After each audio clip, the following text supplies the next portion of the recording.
kids who have nightmares? I love this question. This is an amazing question. And it's a question that I've had too, because if I ever say this, what I just said about I believe dreams come from God to a mom, it's the first question every mom has. Why would God want my kids to be afraid? You know, and so I'm going to tell you a story about I was interviewing a 7-year-old girl that had what she said the worst nightmare I'd ever had when she was 4. So I'm like fascinated, like, what does God speak to a 4-year-old about? Like, this is going to be cool. And it was bouncy houses in Elmo. And so this is how she describes the dream to me. There were 3 bouncy houses. The first one was small and it was easy. I went inside, there was a snake, I kicked him in the head.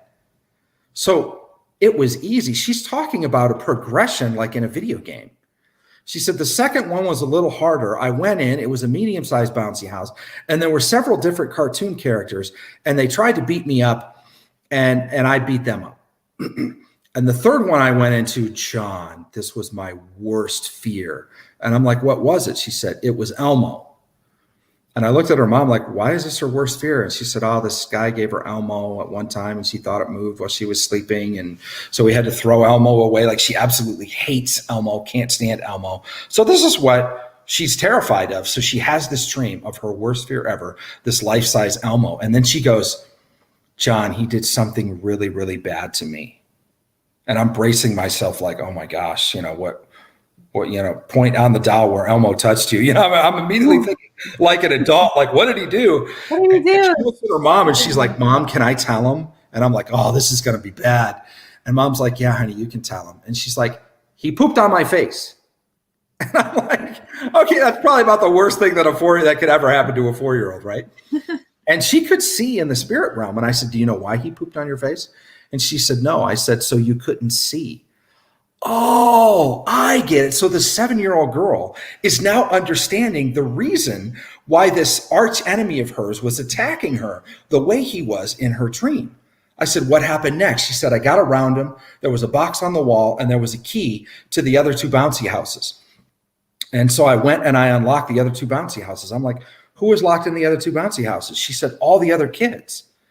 And I'm like, what? I said, God has given you a vision, an ability to be able to see things that other people won't. That's going to help rescue people. She said, and then John, all the other kids and all the cartoon characters in the world, including the ones from the 1960s. I'm like, how do you know what the cartoon characters are from the 1960s? She's like, John, they were black and white. I'm like, I'm laughing at this 4-year-old, the 7-year-old telling me.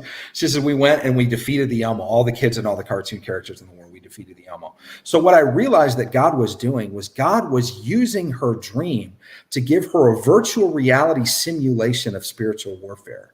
And it was progressive. It started easy with the snake. I kicked him in the head. Then there was a gang that tried to beat up on her. She defeated them. Then there was the worst fear that she ever had, and she defeated that. So wouldn't it just be like God? I mean, God is radical. God is not a mother. He's a father. So wouldn't it be like God to want us as kids to learn how to do spiritual warfare young, because there's horrific things that happen in this world to young kids. Wouldn't God want to prepare us in our hearts and minds spiritually?